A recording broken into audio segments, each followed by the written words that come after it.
고등학교 선생님 두 분에게 역시 기도하시면서 또 주의 종으로 목사님으로 저는 그때 그 상황을 들으면서 아니 멀쩡하게 근무 잘하고 있는 사람들을 선생님으로 또 교도관으로 근무한 사람들에게 전부 다 주의 종이 된다면은 이거 도대체 뭐 세상에 남는 사람 누구냐 이런 생각까지 할 정도로 좀 우습게 생각했습니다. 신앙생활이라는 것이 참 쉬워 보이기도 하고 때로는 되게 어렵습니다. 같은 관점을 보고도 어떤 사람은 이것이다, 어떤 사람은 또 이것이다. 이러니까 서로 생각이 다르고 보는 관점이 다릅니다. 특별히 기독교 내에서 가지고 있는 가치관들, 예컨대 방언, 예언, 신유, 은사 이런 문제가 나오면은 치열하게 싸웁니다. 서로가 맞다고 생각하는 측에서는 양보 없이 하다 보니 서로가 이념의 대결, 때로는 이단의 문제 이렇게 많이 생기는데 저도 이 문제에 대해서 상당히 관심도 가졌고 또 갈등도 했고 그렇습니다. 개인적인 제 체험입니다만은 저는 솔직히 그런 어떤 은사적인 측면에 대해서는 깊이 생각을 하지 아니하고 위험하다. 늘 너무 깊이 들어가면 위험하다. 고로 우리는 항상 말씀 중심으로 사는 것이 맞다라고 그런 주장을 하고 살아왔던 사람입니다. 근데 제게도 또 그것을 뛰어넘는 나름대로의 또 체험들이 있거든요. 오늘 그 체험을 같이 한번 나누어 보면서 뭐 강조하는 건 아니지만은 또 이런 또 뭐라 그럴까 타산지석이랄까 그럴 수도 있겠다라는 좀 더 우리의 영역 좀 눈을 넓혀 나가고 신앙은 어차피 이 본질의 문제를 벗어나지 않는다면은 가급적 좀 넓은 시야를 가지고 복음의 본질 안에서 서로 또 멀리 볼 수 있는 눈도 필요하더라고요. 제가 87년도에 오랜 방황 끝에 주님 만나 변화가 되었습니다. 이런 내용들은 제 올려놓은 많은 영상들 중에서 하나님의 성전이라는 제목으로 이렇게 쳐보시면은 그때 이야기들이 많이 나옵니다. 어쨌든 참고하시고 그렇게 87년도에 거듭나 바로 그 해입니다. 뭐 천지 모르고 뜨거웠을 때죠. 뭐 얼마나 좋겠습니까? 하루는 다음 날이 공휴일이라 전날 사랑하는 또 우리 믿음의 동역자들끼리 모여서 늘 기도회를 하고 교제를 하고 삶을 나눌 때입니다. 어느 집사님 한 분이 집사님 그때는 제가 이제 집사 때니까요. 박 집사님 그 대구 동촌에 아주 은혜로운 기도원이 있다는데 그 기도원에 또 너무너무 은혜로운 권사님이 원장님이신데 거기 가서 우리가 예배담 드리고 기도하고 그럼 오는 것이 어떻겠습니까? 라고 안을 낸 거예요. 그러니 그 당시에 같이 믿음의 동역자들이 한 7, 8명이 됐습니다. 갑자기 밤에 10시나 넘어서 봉고차를 이제 가져와가지고 탔죠. 타고는 내일 휴일이니까 간 거예요. 가면서 그냥 갑니까? 찬양하고 그냥 그때가 참 그리워요. 지금은 그때 열정이 잘 안 나옵니다. 그때는 탔다면 찬양이고 움직이면 그냥 찬양이고 서로 기도하고 이러는데 그때도 대구까지 가다가 그때 청송 감옥서 근무할 때입니다. 청송에서 그 대구 동촌까지 상당히 거리가 돼요. 그 가는 내내 찬양하고 도착하니 밤이 한 12시나 이래 넘었습니다. 막 문을 두드리니까 총무 권사님이 나오신 문을 열어주면서 우리가 청송 진보서 왔는데 기다려 왔노라니까 안내를 해주는 거예요. 그래서 이제 약간 지하 1층이죠. 넓은 방에 가서 우리끼리 둘러 앉아가지고 막 그냥 뭐 손바닥이 뜨거울 정도로 찬양하는데 갑자기 문이 열리고 권사님 한 분이 들어오셔서 보니까 원장 권사님인가 봐요. 우리는 처음 갔으니까 그래서 이제 인사를 드려서 원장님이십니까? 안녕하십니까? 인사를 드리니까 원장이라고. 그러면서 어디서 오셨습니까? 청송 진부에서 왔습니다. 그러니까 아이고 젊은 집사님들이 열정이 대단하시다고. 그래서 이제 너무 우리가 열정적으로 찬양하니까 같이 좀 찬양하고 기도해도 될까요? 이러셔요. 뭐 우리 좋지요. 모셨습니다. 보니까 벌써 그때 연세가 80이 넘으셨어요. 80이 넘으신 너무나 곱게 늙으신 권사님이 원장 권사님이시죠. 옆에 앉아서 찬양하고 기도하고 하다가 한 10분쯤 하시다가 저는 이제 올라가서 이제 쉴랍니다. 집사님들 그럼 기도 잘하고 가세요. 이래요. 네. 일어서시다가 잠시 눈을 감고 계시더니만은, 성령님께서, 집사님들을 위해서 기도를 해 드리라는 그런 마음을 주시는데, 기도해 드려도 될까요? 이렇게 물으셔요. 우리가 뭐, 좋죠. 그런데 저는 마음속으로, 또 그 흔해 빠진 또 예언 기도구나. 조금 쉽게 생각했습니다. 그 당시에 내 주변에 그런 예언 기도를 하는 분이 참 많이 계셨어요. 근데 상당 부분이 저는 좀 미흡해 보였고, 저거 맞나? 이런 어떤 의구심을 가지고 있을 때니까 그런 기도에 대해서 그렇게 크게 뭐 마음을 둔다거나 그런 적이 없었죠. 그래서 저는 그래도 믿자야 본전이니까 하고 뭐 그러시라고. 그러니까 바로 제 옆에 앉으셨거든요. 그러다 막 기도하시다가 갑자기 옆에 있는 집사님의 무릎에 손을 잘 얹으시고 기도를 하십니다. 기도하셨는데 첫 마디가 지금도 제가 다 기억합니다. 여호와 나의 목자시니 내가 부족함이 없으리로다. 그렇게 시편을 이렇게 말씀을 하시다가 귀한 주의 종이 되시겠고 주님이 그렇게 부르십니다. 준비하시고 하나님 앞에 겸허하게 준비하세요. 이렇게 하죠. 이제 속으로 좀 웃었어요. 왜냐하면 그분은 우리 교도소 직원이었어요. 청성교도소의 직원이었는데, 아니 교도관으로 잘 근무하고 있는 사람에게 갑자기 뭐 여호와 나의 목자시냐고 목사님이 된다니까 전 속으로 다들 뭐 진부하게 좀 은혜 받으면 무조건 뭐 목사님으로 부르셨다, 주의 종으로 부르셨다. 역시 여기도 일단 흘러가는 흐름이 그런 패턴이구나 라고 또 쉽게 생각했죠. 근데요, 미리 말씀드립니다만은 이분이 지금 목사님이 되었습니다. 목회 잘 노회장까지 하시고 아주 원로 목사님이 되신 거예요. 어쨌든 그 나중 이야기고, 또 그 다음 집사님에게 또 기도합니다. 기도하면 갑자기 원성을 딱 높이지만은 여호와께서 정직하라 하십니다. 하나님 앞에 정직하라 하십니다. 아니, 뜬금없이 정직을 얘기하는 거예요. 그러면서 사람을 속이지 마세요. 이분은 장사하시는 집사님이셨어요.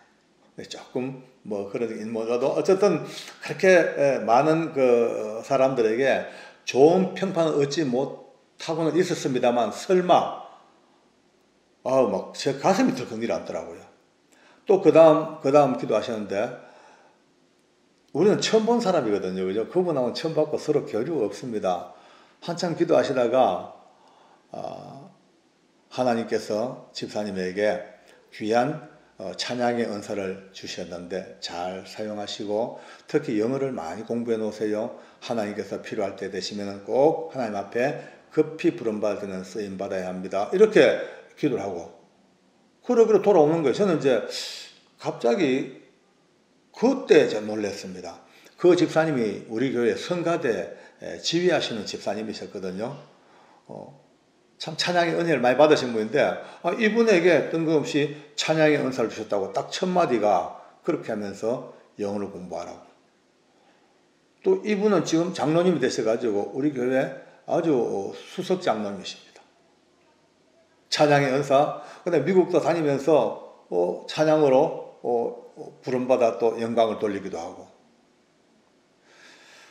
한 사람 나머지 두 분 되십니다만, 이분도 학교 선생님이셨는데 고등학교 선생님 두 분에게 역시 기도하시면서 또 주의 종으로 목사님으로. 저는 그때 그 상황을 들으면서, 아니 멀쩡하게 근무 잘하고 있는 사람들을 선생님으로 또 교도관으로 근무한 사람들에게 전부 다 주의 종이 된다면은 이거 도대체 뭐 세상에 남는 사람 누구냐, 이런 생각까지 할 정도로 좀 우습게 생각했습니다. 근데 이 두 분 다 지금 다 목사님이 되셨어요. 한 분 뉴질랜드에 가서 또 목회하고 계시고. 그런데 이제 돌아오면서 한 가지 좀 이상한 것은, 아무리 그래도 제 순서가 다가옵니다. 이제 삥 한 바퀴 돌아 이제 제까지 오는데, 솔직히 말해가지고 제 순서가 다가올수록 조금 세상 말로 쫄려요. 만에 하나 정말 영험하게 아주 영감 있게 뚫어본다면 내 스스로 지금 이제 거듭난 지 얼마 안 되지만은 내가 갖고 있는 허물과 나의 모든 부족함이 얼마나 많아요. 이게 또 공개적으로 뚫려본다는 게 얼마나 또 불안스러워요. 그죠? 그래서 이제 상당히 좀 불안했어요. 그래서 제 무릎에 손을 닦았습니다. 방언으로 좀 기도하시더만은 첫 마디가 할렐루야, 우리 하나님 아버지께서 귀한 장로님으로 부르셨습니다. 이 기도가 또 나오는 거예요. 저는 그 순간 엉터리다. 왜냐하면 나는 장로가 될 자격이 없는 사람입니다. 아니, 자격이라고 해도 여건이 안 됩니다. 또 말씀드리면 얼마 전에 올린 영상 79표 은혜의 북극성이라는 영상이 올라가는 거기 내용이 다 나와 있습니다. 왜냐하면 저는 교도관입니다. 잠시 왔다가 흘러가는 또 인사이동 되면 딴 데로 가야 되는 교도관이 지역교회에서 장로가 될 수가 없습니다.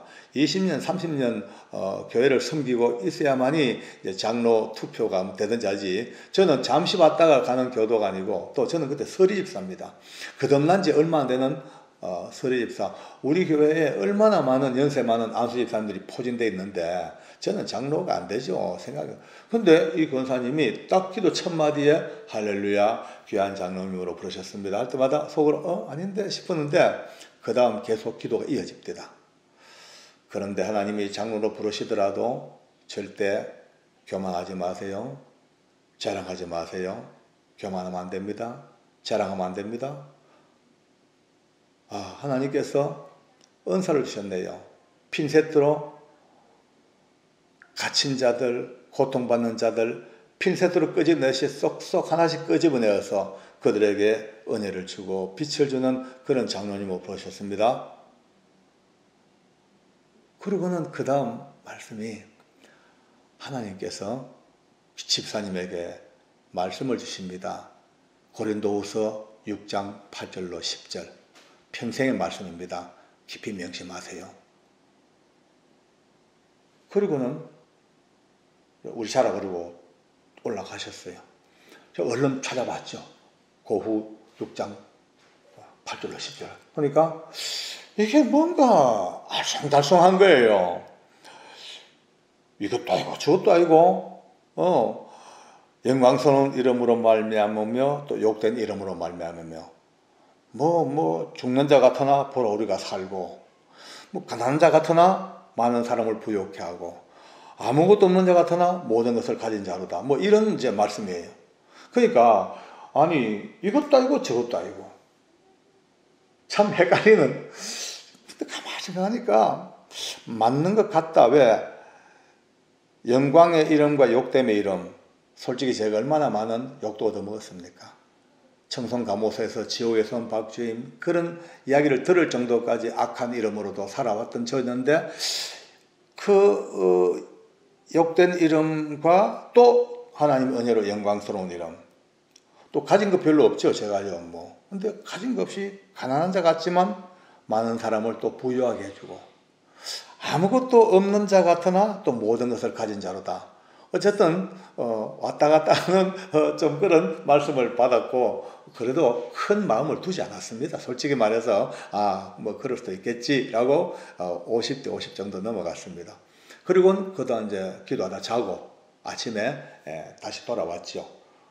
일상으로 돌아왔습니다. 뭐 더 이상 뭐 더도 덜도 아니고 다들 거기에 대해서는 뭐 더 생각할 필요도 없이 다 바쁘니까 열심히 기도 생활하고 교회 생활하고 그냥 삽니다. 그래 살다가 세월이 흘렀죠. 그 79표 그 영상대로 그런 제가 상상도 못할 드라마틱한 상황을 통해서 드디어 장로가 된 거예요. 그 청송 진보교회에서 장로가 된 거예요. 저도 생각해도 기적이고 다른 사람 봐도 기적이고 이건 말이 안 되는 상황 속에 장로가 됐습니다. 어쨌든 그래도 솔직히 말해가지고 그 기도원에서 그 전 권사님을 성씨가 전씨입니다. 전 권사님을 만나서 그날 기도받았던 그 내용들은 단 한 번도 제 머리에서 떠오르지 않았어요. 참 희한하죠. 아무도 생각을 못 해봤어요. 기억도 안 났습니다. 그냥 살았습니다. 그렇게 살다가 제가 서울구치소로 발령받아 오기 얼마 전에 아마 92년도쯤 됐을 겁니다. 세월이 한참 됐죠. 한 5, 6년 정도 흘렀습니다. 그런데 그날도 또 그때 그 동지들이 모여서 기도회를 하고 있다가 그때는 부부간에 같이 모였어요. 모였다가 누군가가 집사님 한 분이 장로님, 우리 옛날에 그 동촌에 그 기도원에 정권사님 만나서 기도했던 생각 나시죠? 이래요. 그렇지, 우리 그때 갔었지. 그 가서 오늘 기도 한번 하고 옵시다. 이래요, 또 갑자기. 그러자고.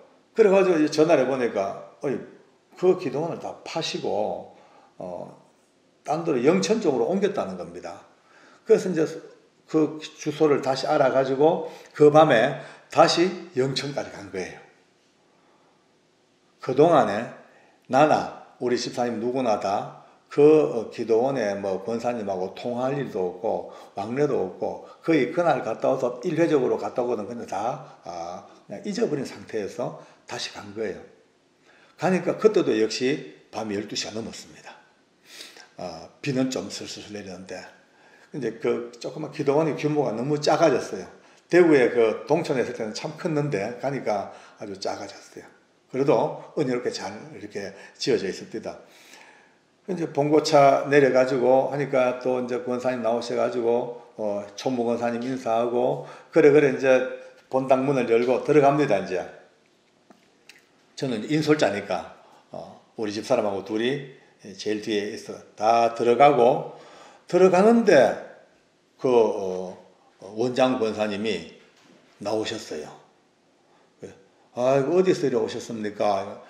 저 청송서 왔습니다. 그래요. 들어가세요 하다가 다 들어가고 한 사람, 두 사람 들어가고 저랑 우리 아내랑 이제 마지막 들어갑니다. 이제 마지막 들어가는데 여러분 그 권사님이 제 등을 툭 치는 거예요.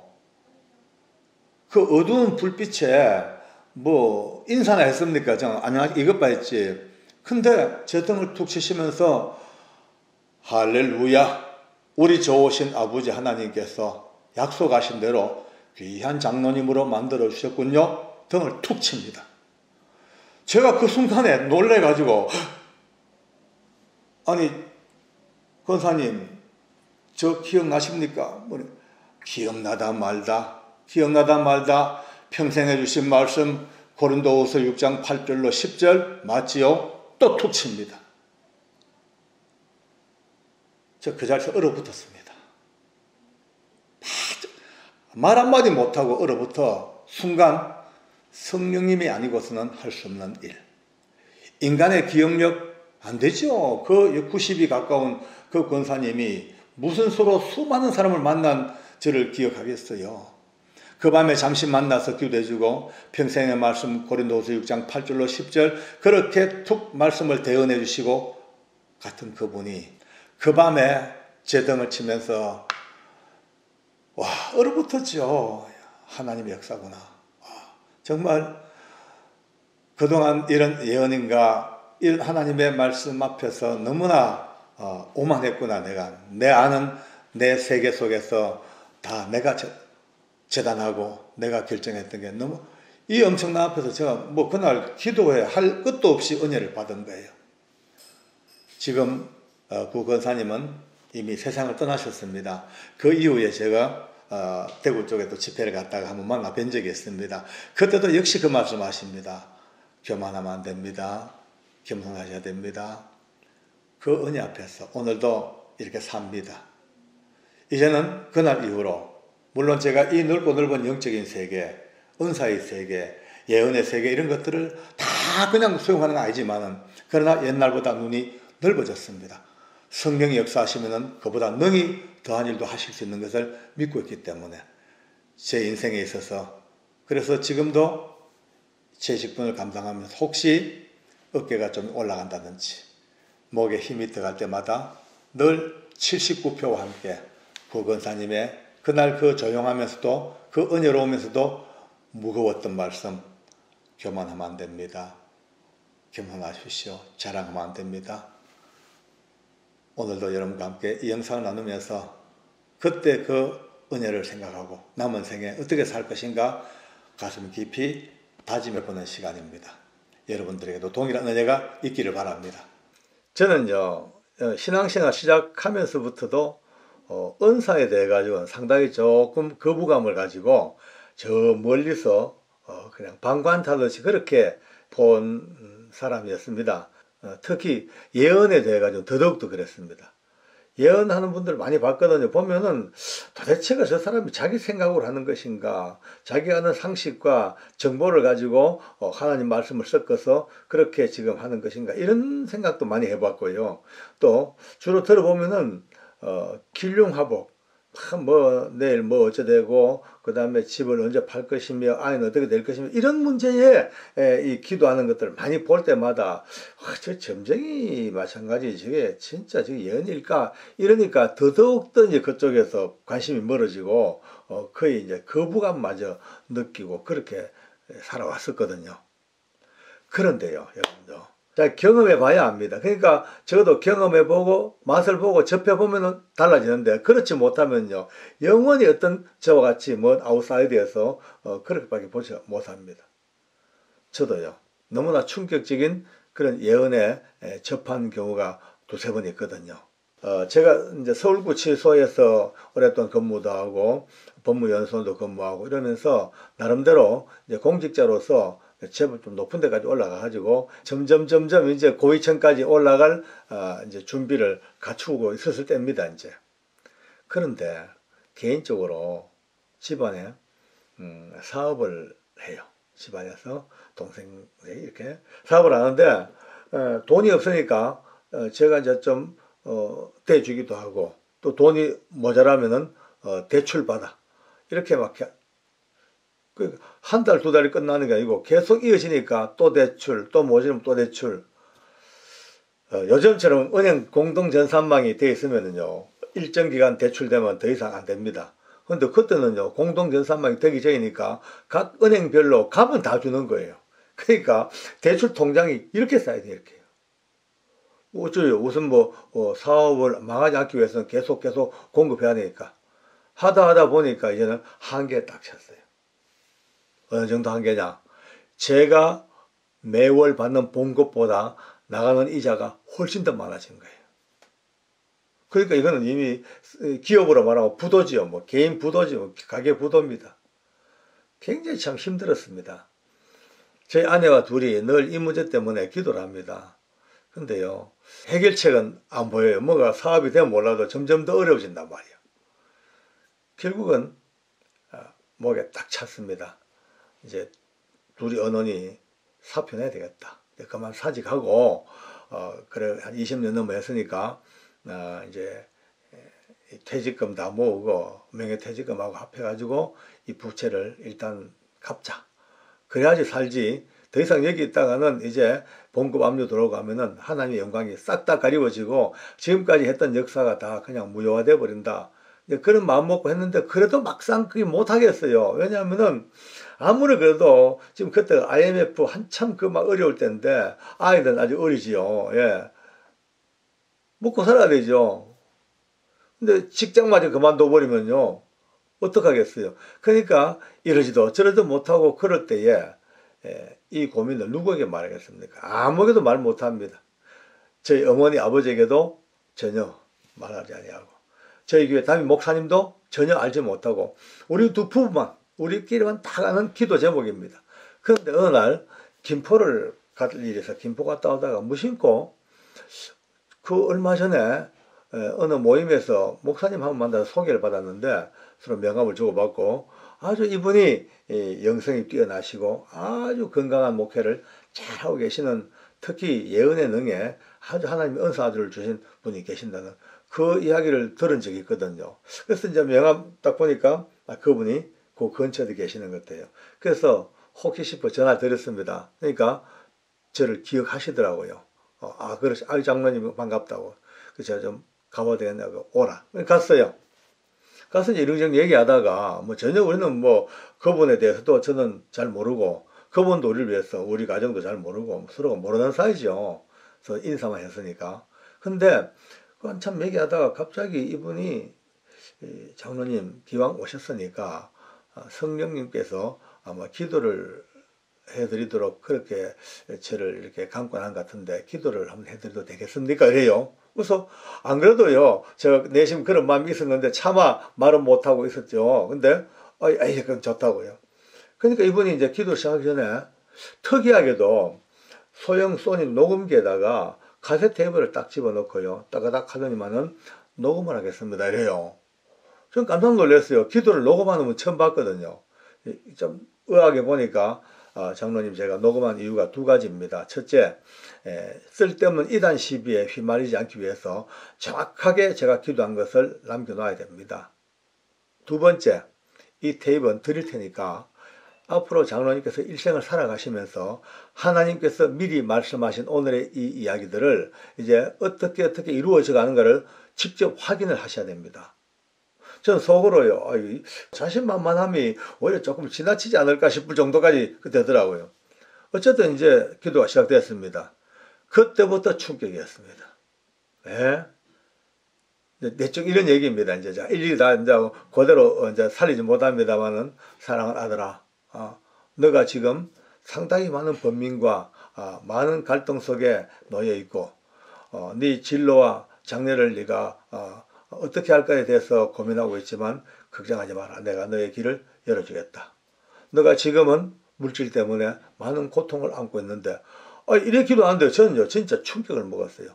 아니 제가 거기에 대해서 0.1도 얘기한 적이 없고 몰라. 우리 부부밖에 몰라. 근데 하나님은요 이 목사님을 통해서 드디어 말씀하시는데 너가 지금까지는 국가적인 공무의 일을 수행해왔지만 이제 곧 머지않아 나는 너에게 자유를 주겠다.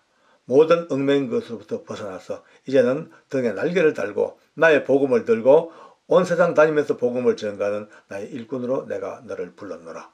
이렇게 기도하신 거예요. 저는 정말 놀랐습니다. 공적인 일, 국가적인 일을 해왔지만은 이제 다 이제 벗어버리고 내가 이 사역을 감당한다는 거예요. 내가 너를 남미에도 보내고, 너가 외국을 보내고, 너를 국내 곳곳 많은 곳에 너 보내서 이 복음을 전할 텐데, 근심하지 말고, 걱정하지 말고, 모든 것 사람을 만나기보다는 내 앞에 나오라. 이렇게 하나님께서 말씀하시고. 제가요, 눈물이 안 날 수가 있습니까? 나의 사정을 다 아시는 하나님. 내 지금 갈등을 아시는 하나님, 내 가정의 이 어려운 문제, 이 재정의 문제 때문에 직장을 그만둬야 되나 말아야 되나 이 갈등한 이 문제들을 하나님께서 이 예언하시는 목사님을 통하여 그대로 제 마음을 열어주신 거예요. 만약에 이 목사님께서 너가 앞으로 뭐 이렇게 잘 되고 이렇게 돈을 많이 벌 것이고 네 자녀가 잘 되고 이렇게 얘기했다면요, 저는 아마 또 분명히 또 제 목에서 아니야라고 반응했을 거예요.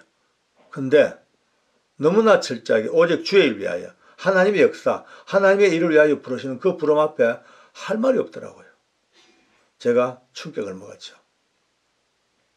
그리고 머지않아 곧 사직을 하게 됐고, 그리고 그 모든 것들을 다 연금도 하나 없이 일시불로 싹 다 받아가지고 빚을 싹 정리하고,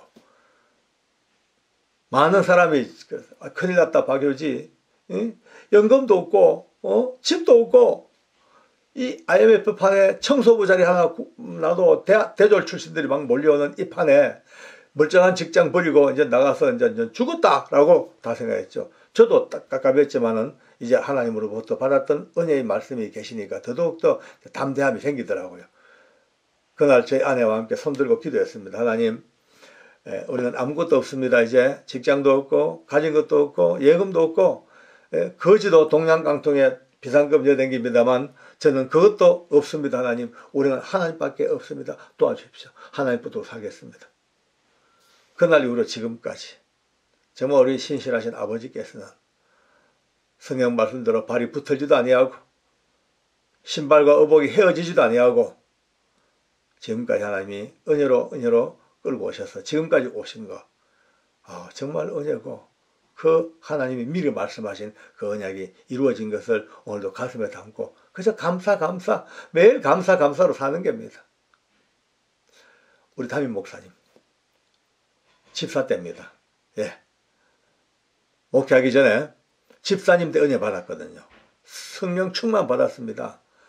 그때 제가 만났잖아요. 제가 거듭났어요. 매일같이 만나서 기도하고 서로 교제하고 찬송하는 그때입니다. 어느 날 우리 목사님께서 갑자기 말이죠. 휙 돌아보더니만 우리 아내에게 최 집사님, 최 집사님, 하나님께서 박효진 집사님을 순간순간 간섭하고 계십니다. 이렇게 얘기해요. 그래서 다들 뭐 그러려니 했죠. 그 말씀과 함께 갑자기 성령님이 확 그냥 충만 역사가 보여요. 느껴져요. 갑자기 제 머리에 손을 딱 얹고, 그런 일이 없었거든요. 같은 집사님들끼리인데, 저도 집사고 우리 목사님이 집사님인데, 그런 약간 무리하지 않습니까? 그죠? 내 동의도 구하지 아니하고 제 머리에 손을 딱 얹더니만은 그때부터 성령님에게 새술에 취한 듯이 찬양하며 기도하는데요. 너무너무 놀란 거 있죠. 이런 얘기입니다. 사랑하는 아들아, 내가 너를 복음의 일꾼으로 불렀노라. 그래요? 그래서 이제 그거야 뭐 다 부를 수 있겠죠. 아멘 했죠. 내가 너를 나의 종으로 불렀노라. 좀 이상하더라고요. 종으로. 목사님들이 종으로 부르지. 나 같은 사람 무슨 말 이상하다 싶은데, 그다음부터요, 내가 너에게 복음을 안기고, 너가 나의 복음을 들고 5대양 6대주를 다니면서 복음을 전할 것이라. 이렇게 이제 예언의 기도가 이루어지는 거예요. 저는 솔직히 마음속으로, 말도 안 된다. 내가 무슨 목사님도 아니고, 내가 교도관이 지금 죄수들 지켜야지. 무엇을 동서남북 다니면서 복음을 전하고, 말도 안 돼. 이런 마음이 휙 드는 거예요. 그러면서 이제 기도가 더 깊어집니다. 앞으로 너가 장차 성경을 품에 안고 복음을 안고 국내선과 국제선 비행기를 번갈아 타고 다니면서 온 열방 중에 나의 복음을 전할 것이라고요. 이렇게 또 예언이 기도가 이루어지는 거예요. 저는 그때 속으로 진짜 웃었습니다. 말도 아니다 이거는. 아니 나는 실제로 제주도 갈 일도 없는데 무슨 국제선 국내선 비행기를 타고 교도관이 열방을 다니면서 복음을 전하는 말이야. 말도 안 돼. 이런 이제 생각으로 살아가 웃듯이 웃었는 거예요. 그리고 세월이 지났습니다. 정말 하나님께서 부족한 저를 청송에서 서울로 부르시고 서울 구치소에서 끊임없이 사역하면서 바로 오늘 아까 말씀처럼 이제 또 어떤 상황 속에서 드디어 물질 어려움 때문에 그만두게 되잖아요. 그만두고 난 뒤에 우리 목사님의 그 기도가 그대로 연결되다시피 정말로 전 세계 얼마나 많은 나라에 하나님께서 저를 보내시고 대한민국 방방곡곡 32년 세월 동안 수천 개 교회를 다니면서 복음을 전하게 하시고 간정집회하게 하시고 간정부흥하게 하시고 끊임없이 그렇게 끌고 나가시는 그 역사가 지금까지 이루어지고 있는 거예요. 저는요, 물론 이 외에도 또 몇 분 더 있습니다만은 이 두 분의 저를 향한 이 예언의 기도, 그때부터 예언이라는 단어를 정말 조심스럽게 긍정하고 쓰기 시작합니다. 아까 말씀대로 물론 예언기도 참으로 때로는 조심은 해야 됩니다. 자칫 잘못하면은 복음의 그 선로에서 벗어나서 개인의 길흉화복에 개입을 한다든지, 아니면 그것이 교만과 오만으로 넘어가든지, 아니면 자기 우월감으로 빠진, 이런 좀 곤란하더라고요. 그러나 적어도 하나님께서 세우신 일꾼들을 향한 복음의 길, 하나님 원하는 하나님의 나라 확장, 거기에 대한 하나님의 계획을 미리 말씀하시는 이런 것들에 대해서는 제가 상당히 조심스럽게 긍정하면서 경외로움으로 오늘도 이 역사를 바라봅니다.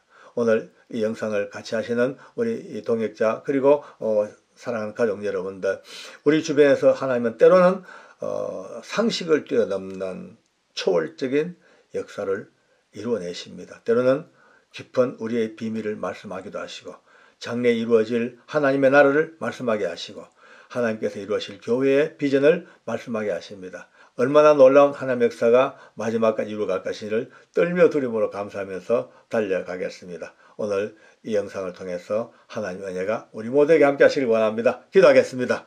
우리 하나님 아버지 감사합니다. 단순하게 사람의 미래를 알아맞추는 길흉화복이 아니라 하나님의 원대한 세계에 하나님의 나라를 이루시며 하나님의 나라 확장을 위하여 필요한 사람들을 불러 사용하시고 그들에게 용기를 주시고 힘을 주시고 새로운 아버지 권능과 능력을 부어주실 때에 깨닫게 하시고 준비케 하시는 하나님의 능력의 손길, 그 예언의 말씀 앞에 신실한 마음으로 무릎을 꿇고 감사함으로 아멘으로 다가가기를 원합니다. 감사 찬송 영광 주께 돌립니다. 예수님의 이름으로 기도드리옵나이다. 아멘.